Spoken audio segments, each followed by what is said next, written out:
قرائت شاهاثر علامه باباجان غفورов تاجیکان، تاریخی قدیمترین قدیم، عصر میانه و دوره نو. گفتاری 23.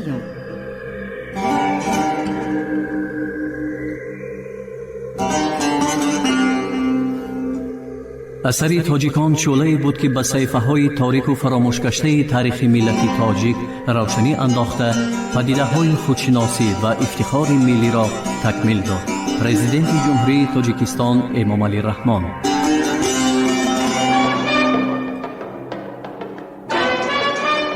آسیای میانه در دوره کوشانیان.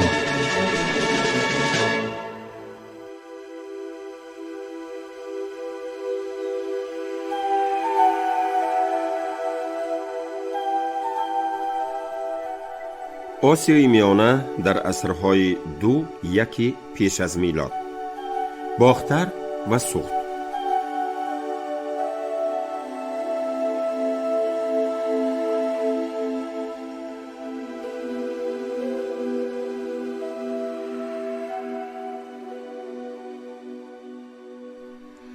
از طرف یوجی ها اصطلاح شدن باختر باعث منبعد، پراکنده و غیر متمرکز شدن آن گردید.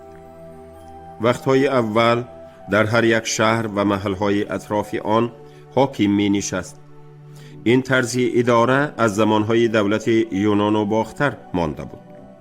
مأخذهای خطایی خبر می دهند که در اختیار حاکم یوجی ها 5 ولایت وجود داشت. بعدی بدخیه باختر کوچیدن، خانواده یوجی ها به 5 خانواده حاکمان تقسیم شد.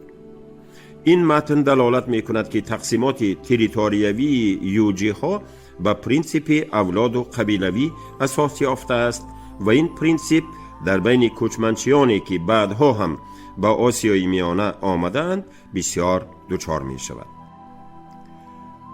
والیان این ولایت ها عنوانی داشتند. خطایی ها آن را با کلمه خیخیو افاده کردند. قریب شکی نیست که این خودی همان عنوان می باشد که بعدها در تنگه های کوشانیان به نمودی یویگا به نظر می رسد و سپس به ترک ها به شکلی یبغو گذشته است. به عقیده بیلی برآمد عنوان مذکور فارسی و معنایش باید سردار باشد. ترتیب رعلی واقعه هایی که در عصرهای 2-1 پیش از میلاد جریان یافته‌اند عملاً معلوم نیستند. یگانه معلوماتی که ما داریم از تدقیق متریال های نومیزماتی و ارخئولوژی به دست آمدند.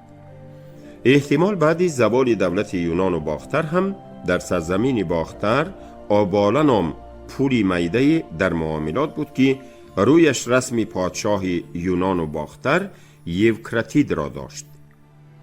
تنگه هایی که در جنوب تاجیکستان یافت شدند دلالت می کنند که این تنگه ها در زمان یوجی ها هم یعنی در آخر عصر 2-1 پیش از میلاد برآورده می شدند. ذاتاً این تنگه ها عیناً به نمود تنگه های خود یوکراتید سکه زده می شدند و فقط نوشتجات آن را اندک دیگر می کردند. تخمین می رود که از این خیل تنگه ها چند نمود برآورده شده است. آنها از حصار و قبادیان یافت شدند. دیگر تنگه ها نیز خیلی مهمند که به نمود تنگه های یکی از آخرین پادشاهان یونان و باختر گلیاکل برآورده شدند. بعضی از این تنگه ها به تنگه های گلیاکل قریب عیناً مانند است. در بعضی دیگری آنها صورتی اسب هست که در تنگه های گلیاکل نبود. تنگه های صورت اسب دار تنگه های دوره ثانی می باشند و از افتکار از یگان دیگرگونی های سیاسی و شاید از کوشش های مرکزانی حاکمیت در عصر 1 پیش از میلاد دلالت می نمایند. این تنگه ها در وادی های سرخندریا و حصار و در ریان فرخاری تاجیکستان یافت شدند. در سوخت هم به تقلید تنگه های یونان و باختر سکه می زدند. ولی چون نمونه تترادرم های یوتیدیم استفاده می شد. یک قسم این تنگه ها به نسخه قدیمی اصلی مانندند. احتمال در نیمه دوم مدت موجودیت دولت یونان و باختر سکه زده می شدند. و در معامله بودند. یعنی در همان دوره‌ای که سوخت ممکن است از زیر حاکمیت یونان و باختر الکی آزاد شده بود. دیگر نوع تنگه ها که از نسخه اصلی خیلی فرق دارند، احتمال بعد سقوط یونان و باختر سکه زده می شدند. این تنگه ها از افتکار به واحه بخارا تعلق دارند. غیر از این در سوخت و قسما در باختر دیگر تنگه ها هم در معاملات بودند. تنگه هایی که در پس آن صورتی کمانگر ثبت شده است جالب دقت می باشند. با خط یونانی نام شاه سلوکیان انتیاخ نوشته شده است ولی در روی تنگه رسمی انتیاخ نی بلکه رسمی والی محلی نقش یافته است. این گونه تنگه ها از تلی برزوی قریبی سمرقند و از پنجکند یافت شدند. تنگه هایی که در آنها نامی گیرکاد ثبت شده است خیلی بسیارند و خط آنها قسما یونانی و قسما سغدی می باشند. گیرشمن تکلیف می کند که نوشتجات یونانی بعضی تنگه ها این طور خوانده شود: تنگه گیرکاد پسری اردیتری سکراوک. در صورت سغدی بودن نوشتجات نام مذکور را ارتادر یا ارتادر و سکراوک را سکرک خوانده است.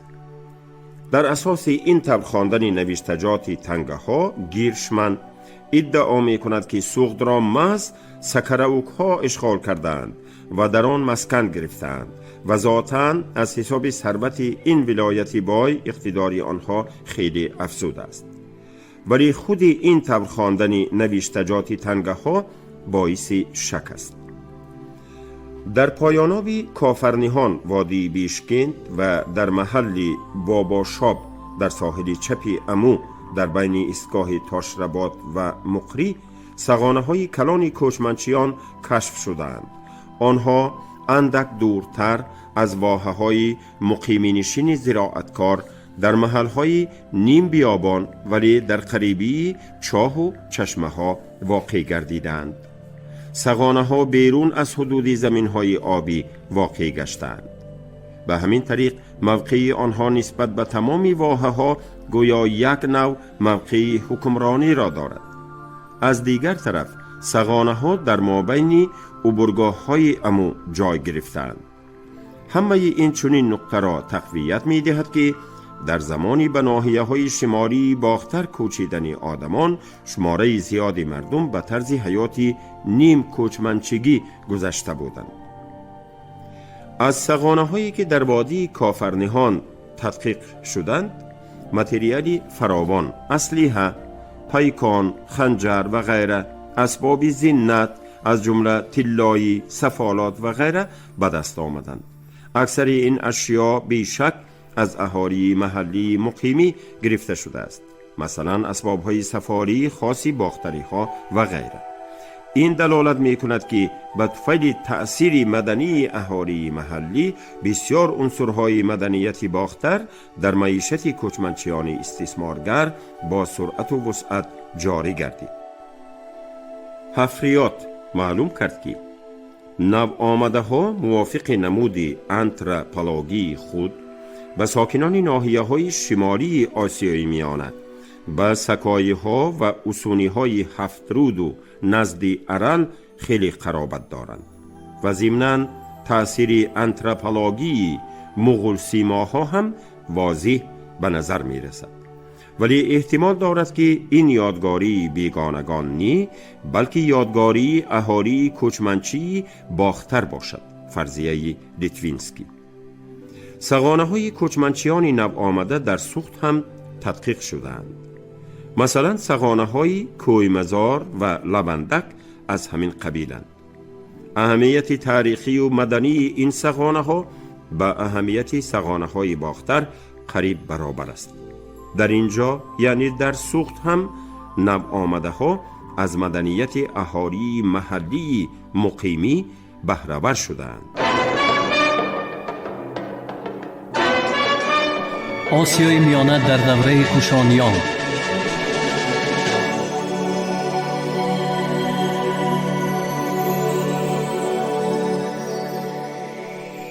دولت قدیمی فرغانه دوان.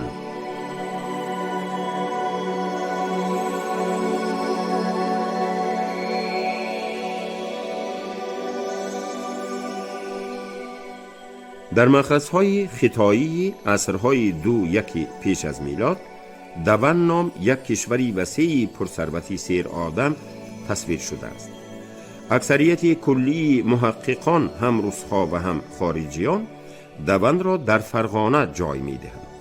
معما در همین که برآمد کلمه دوان را که به کلمه فرغانه هیچ مانندی ندارد چخیل شرح دادن ممکن باشد. عموماً کلمه دوان تا عصر 3 پیش از میلاد دچار می آید. بعد نامهای باخن و پالانه به نظر می رسند و ضمناً اشارت می رود که این نام مرادف دوان قدیم است. شبهه نیست که پالانه ترانسکریپسی خطایی کلمه فرغانه می باشد. در بابت دوان باشد، چطور در بالا هم قید کردیم، چنین عقیده پیشنهاد شده است که خطایی ها زیر نام دوان کشوری را در نظر داشتند که نام آن با نام تخارها علاقمند است. موافق معلوماتی که در آخر عصر 2 پیش از میلاد از خطای دسترس شده است، اهالی فرغانه 300,000 نفر بوده است. ولی در آن وقت روی خطگیری اهالی نبود و این چنین اصولهای تقریباً معین کنی شماره اهالی نیز وجود نداشت. به این سبب رقم مذکور محصول خیال سیاح است، نه خبری عمیق و دقیق. در دوان بسیار شهر و دهه‌های کلان بوده است. سرچشمه ها 70 نامگوی را دادند. شهر اساسی دوان ارشی بوده است. روایت می کنند که مردم چشمانی چوکیده و ریشی غلی دارند. در تجارت ماهرند. زنان را حرمت می کنند. زن چیزی گوید شوهر حق ندارد آن را اجرا نکند. دوان چون مملکتی تصویر شده است که خواجگی قشلاقی مترقی دارد. در اینجا تاکزارهای کلان بوده است. شرابی می کشیدند که 10 سال نگاه می داشتند. یونچقه می کشتند، نامش را علفی موسو گفتند. خصوصاً اسب‌های فرغانه مشهور بودند. مثلا در بین آنها ارغماق‌هایی بودند که هر یک اشرافزاده مملکت‌های همسایه آرزو می کرد صاحبی چنین اسبی شود. خطایی ها علال خصوص در آرزوی آن اسب‌های فرغانه بودند که خون می تراویدند. آنها این اسب‌ها را اسب‌های الهی می نامیدند و اطمینان داشتند که سوار این گونه اسب به ابدیستان رسیدن ممکن است. خصوصاً امپراتوری آلی خانها وودی که شب و روز علاج جاوید شدن را می جست، مدام آرزو می کرد که صاحبی چنین اسب‌های خونتراویش شود. این اسب‌های فرغانه در خطای حتی مورد پرستش شدند. کار به درجه رسید که شاعران در حق این اسب‌ها قصیده ها گفتند. لیکن این اسب‌ها به قصیده نی بلکه به معالجه محتاج بودند.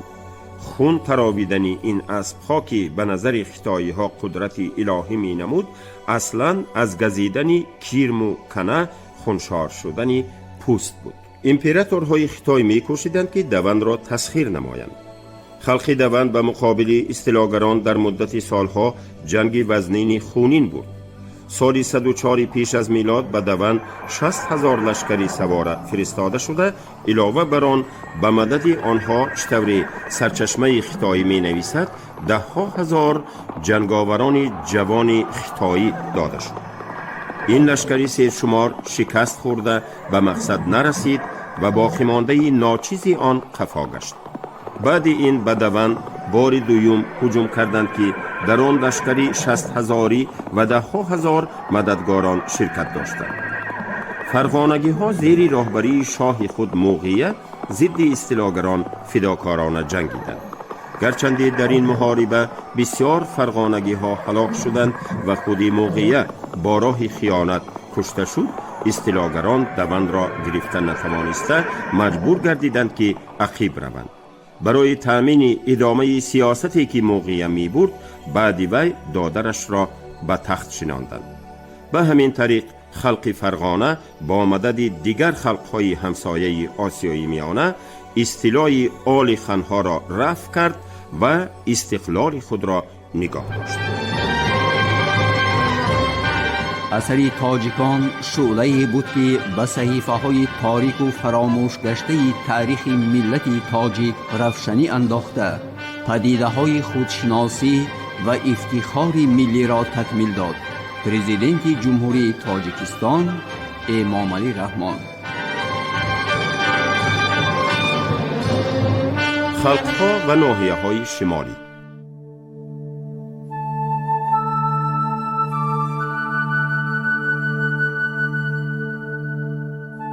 یکی از خلقهایی که در مشکلی دستگیری فرغانگی ها شد کنغوی ها بودند.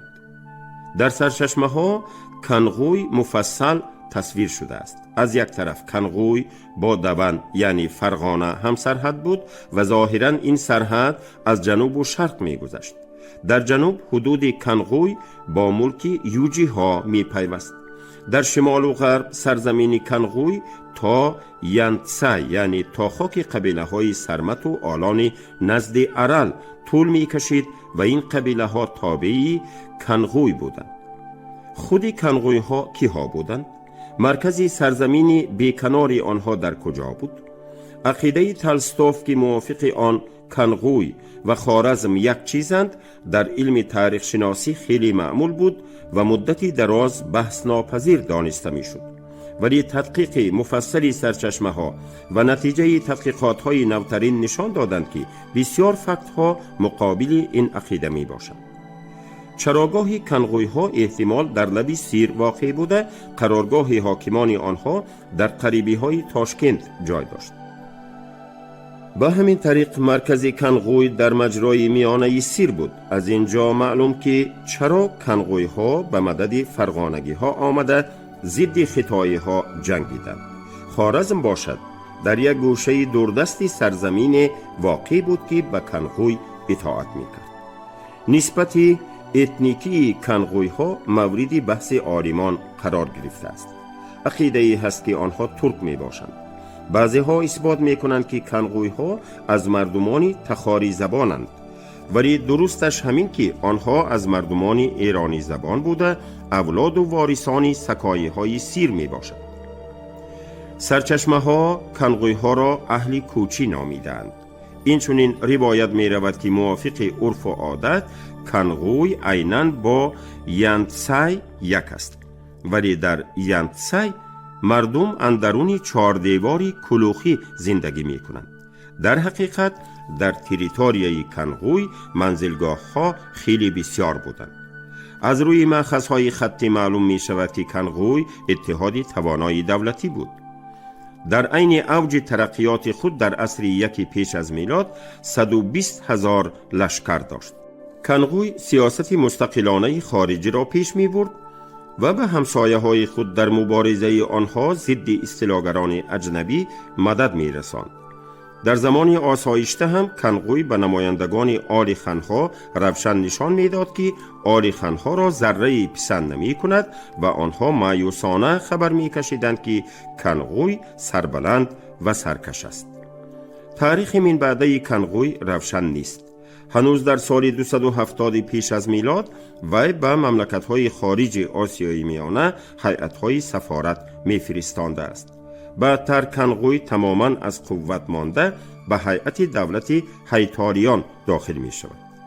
تحقیقات ارخئولوژی مجرای میانه سیر نشان داد که در اینجا سغانه و باششگاه‌ها بسیارند. اولین باششگاهی که تدقیق شد از طرف گریگوریف باششگاهی کوونچی نزد ینگیول بود. در پهلوی این باششگاه سغانه جونا واقع گردیده است. ارخئولوژها مدنیت مجرای میانه دریای سیر را که در عصرهای آخری پیش از میلاد و عصرهای اولی میلاد وجود داشت مدنیتی کوونچی و جونا می نامند. دایره این مدنیت بعدها وسعت یافته تا به کوههای قرامزار و سمرقند رسید. انا همین مدنیت محض مدنیتی کنغوی می باشد. موافق پیدایش خود این مدنیت بیشک مدنیت محلی است. از روی مدرک های باستانشناسی معلوم شد که در بین بت‌های کنغوی ها فرنام بتی نیز بوده است که به قطار بت‌های دینی زردشتی می درآید. این بت حافظ و حامی هم حاکمان و هم پرستاری روزگار و عائله و سلامتی می باشد. بعضا این بت به نمود گوسفند مجسم کرده می شد. محض به همین سبب اهل کنغوی دسته ظرف‌های خود را به شکل یگان حیوان، در این صورت به شکل گوسفند می ساختند. باقی مانده های این تصورات در بین تاجیکان در روزهای ما هم به نظر می رسند. اوسون اتحاد کلان قبیله های است در شمال و شرق آسیای میانه و ترکستان شرقی.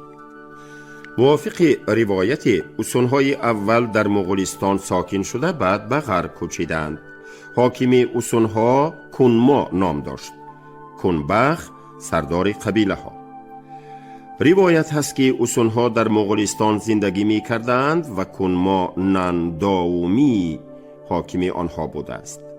بعدتر به اوسون ها یوجی ها حمله کردند و ننداومی کشته شد و اوسون ها به خاک خونها کوچیدند که شاید خونها آنها را طرفگیری کنند.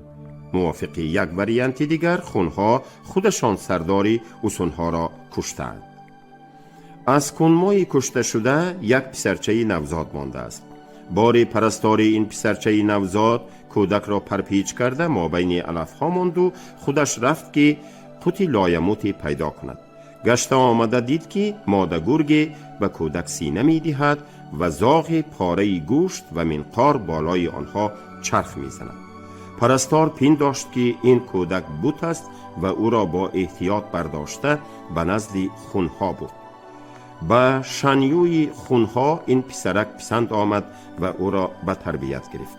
وقتی کنما به بلاغت رسید شنیوی رعیه پدرش را به اختیاری وی داد و سرداری لشکر تعیین کرد.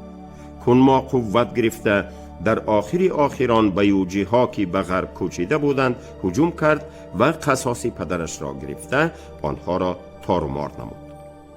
اوسون ها نه به زراعت مشغولند و نه به باغداری، بلکه با چاروای خود به کجایی که علف بسیار و آب باشد کوچمنچگی می کنند، می گوید سرچشمه. در عصر یکی پیش از میلاد خیتایی ها تخمین کردند که شماره اوسون ها از 600,000 بیش است. این کشور یکی از زورترین کشورهای آسیای میانه بود و خیتای در نزد آن تملق می کرد. مقام نمایندگان اشراف بلند بود. به ثروتمندی آنها همین یک معلومات دلالت می کند که هر یکی آنها چاروایی بیشمار از یک خودی اسب 4-5 هزار سر داشتند. پسران بالغی کنما هر یکی صاحبی ملک خود بود و کنما حق نداشت که کارهای دولتی را تنها خودش حل کند. کنمای نو از طرف آقسقالان به تخت برداشته می شد. آخرین معلومات درباره اوسون ها در حسابات دون دین نام سفیر جای دارد که سال 435 به پایتخت اوسون ها شهر وادی سرخ آمده بوده است.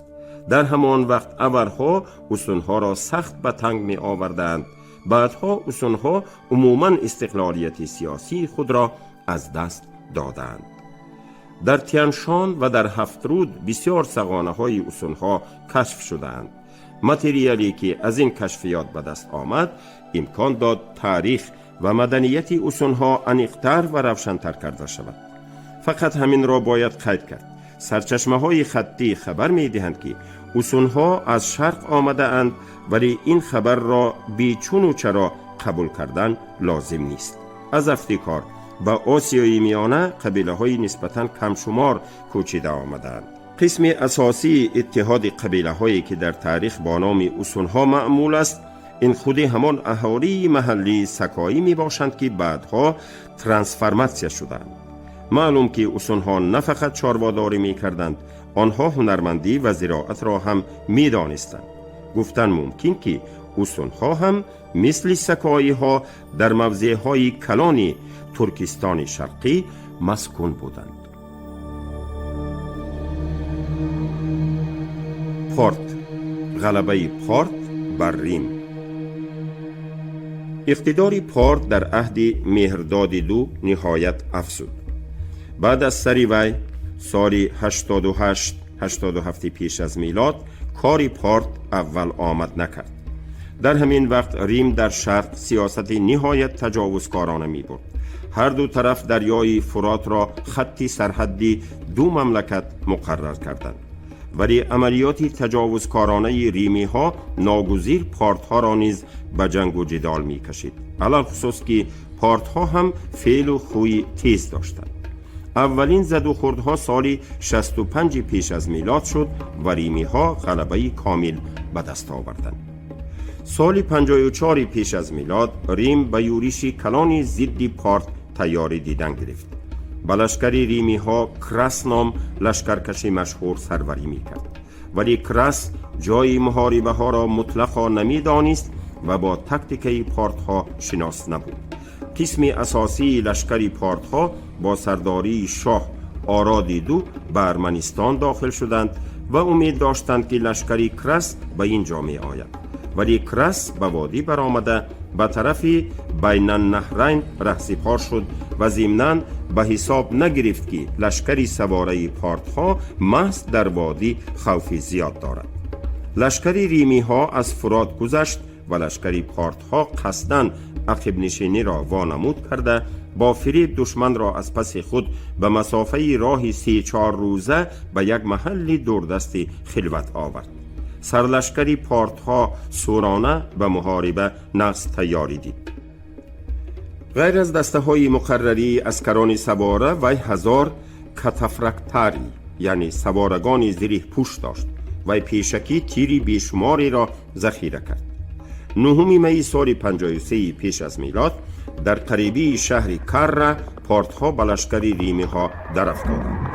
پیش از محاربه صدای مدهشی نفاره های جنگی پارت ها به آسمان پیچید.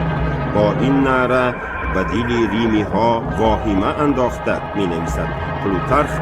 پارت ها به یک بارگی چادر از کتف پرتافتند و در پیش نظر ریمی ها چون علنگه آتش جلوگر شدند. خود و زریح آنها از فولاد مراغه بود و در آفتاب رخشیده چشمها را می برد.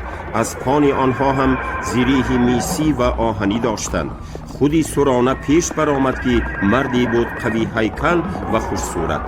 پارت ها تیز صفی سیرک کشیده از دور قریب نشان نگرفته ریمی ها چنان زیچ می ایستادند که کس خواهد هم تیرش خطا نمی رفت. ریمی ها را تیرباران کردند و کمان های کلانی زه سخت خود را با تمام قوت قطع کرده تیرهای جان شکار رها می نمودند و ضربه های سختی کرایی می زدند. در چنین شرایط حال ریمی ها تباه شد. کرس این را دیده بهترین قسم های لشکری خود را با سرداری پسرش به جنگ درآورد. پارت ها ناخواست کفا گرفتند. وقتی که دسته ریمی ها پارت ها را تعقیب کنان خیلی دور رفتند، پارت ها یک باره خود ریمی ها را احاطه کردند و همه را از دم تیغ گذراندند. لشکر ریمیان در تاریکی شب راه گریز را پیش گرفت ولی خلاص شدن نتوانست. در نهایت کار اکثری سربازان ریمی کشته شده، باقی مانده اشان اسیر رفتیدند. کرس نیز هلاک شد. سری او را از تن جدا کرده چون غنیمت جنگی به آرادی دو آورده دادند. شما گفتاری 23 را از کتاب علامه باباجان غفورов تاجیکان شنیدید. عبدالرشید خوجمقلوف خواند. کارگردان شیرالی نغزلی.